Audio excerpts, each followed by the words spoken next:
With the continuing allegations of his involvement in the phone hacking scandal, whilst he was the editor of the News of the World, is it now the right time for Andy Coulson to leave his post in Downing Street? There was this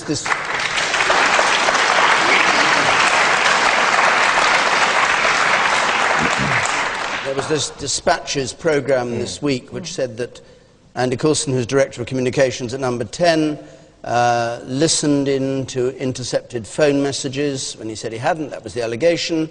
And an anonymous colleague said, we've got a recording, and he'd say, oh, bring it to my office and play it to me. So it's a more severe allegations than the ones that have been made before. Is it time for him to leave his Downing Street post? Max Mosley. Absolutely, because I think it's become clear that nobody in the newspaper business believes for one moment that he didn't know exactly what was going on. If that's true, then when he told the House of Commons Select Committee that he knew nothing, he was not telling the truth. If he's misled Parliament, misled the Select Committee, he cannot possibly remain the Director of Communications for the Prime Minister.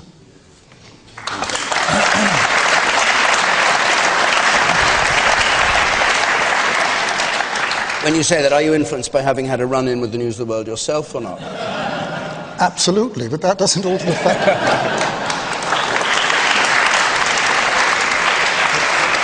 Vengeance is mine. I think his position's untenable, and the sooner he goes, the better it'll be for that party. Charles Clarke. Well, I agree with Max. I think his position is completely untenable. I think he should resign. If he doesn't resign, I think David Cameron should sack him. I've not got the slightest doubt that Andy Coulson, who I knew when he was editor of the News of the World, knew all about these practices. These practices were widespread in certain papers, and I simply do not believe that he didn't know what was going on and wasn't fully on the case about it. It follows from that I believe that he misled Parliament when the issues came around, as Max described. I think the News of the World played an utterly pernicious role in the development of public life in this country. I think it was very bad that David Cameron appointed him in the first place, and I think he should absolutely resign now. And if I were a political advisor to the government, which I'm not, I'd say it was very much in the government's interest that he go as soon as possible as well, because this issue is not going to go away. Okay. Yeah, but there's a sense... Andy Coulson won't lose his job because David Cameron's in the pocket of the Murdoch media. And whilst he's in the pocket of the Murdoch media, Andy Coulson will sit pretty like a toad at the bottom of the garden. Saeed Avasi. Well, I think it's... Chairman of the Conservative Party. Yeah, this is a very serious issue, and it's come back now so many times we keep hearing about it in the media. But I think it's wrong for us to sit here and play judge and jury. Andy Coulson has said very clearly that if there is a case to answer and if the police want to interview him, he will present himself and they will interview him. And if the police subsequently find that there has been some wrongdoing, then we will all know about it. But until that point, I think based upon anonymous calls, anonymous sources, party political point scoring, I don't think that's the basis upon which you hire and fire people. So no, I don't think he should go. I think it's a time bomb, though, I mean, for David Cameron, if nothing else. I mean, him and Andy Coulson have got to have a very, very honest heart-to-heart chat about exactly what did go on, because, I mean, I know for a fact that there's the Channel 4 Dispatches programme is only going to be the first of many other investigations. It's crossed the Atlantic. There's been a huge amount of new evidence turned up in the New York Times, of all places. And I think the problem now is that, I mean, former colleagues of Andy Coulson, I mean, Pat McMullen, who's the deputy features editor, has come forward and are making all these allegations. And I think it's worse than that in some senses, because in some ways I suspect David Cameron and the team around him may be thinking, you know, how much do people give a damn about this out in the country? If this is just a sort of Westminster hothouse kind of story. But I think it will come back to affect the integrity and the reputation of the government and of David Cameron, unless something is done about it soon between him and Andy Coulson. Is your case weakened by the fact that these people are anonymous so far who say these things?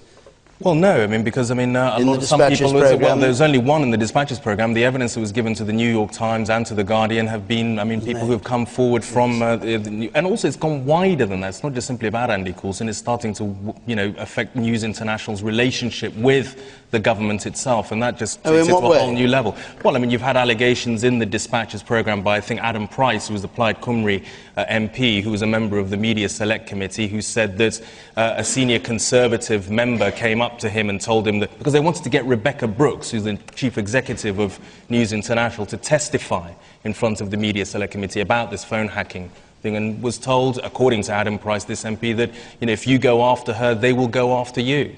I mean, that came out in the Dispatches programme. The man there in the two in, yes.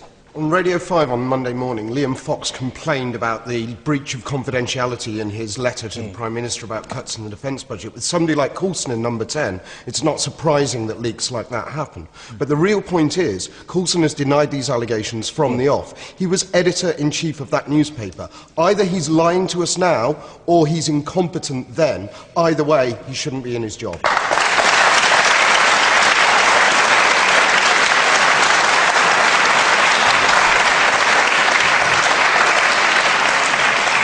Susan Kramer, if it's true that the government thinks that this will blow over because there's no interest in the country, it's certainly not true about Birmingham, judging by our audience. What do you think it's a serious issue for the Prime Minister? Well, I mean, I think it's really important that the parliamentary committees, which seem to have backed off, actually go ahead and do a proper kind of scrutiny and investigation. I'll tell you what worried me far more than any kind of individual involved in that Dispatches programme was it seemed to be a relationship that was pretty questionable between the police and the media, and also politicians being intimidated by the media in ways that actually impacted decisions that they made.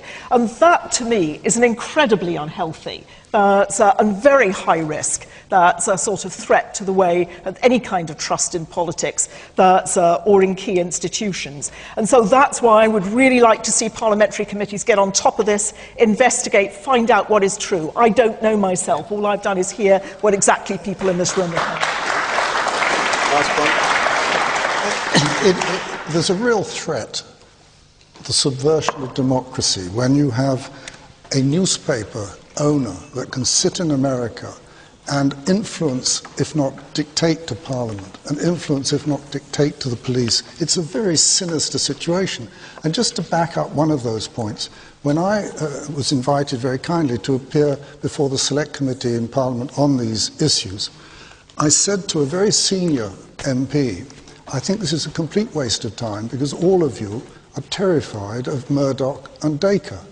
And the reply was, yes, there is an element of don't even go there.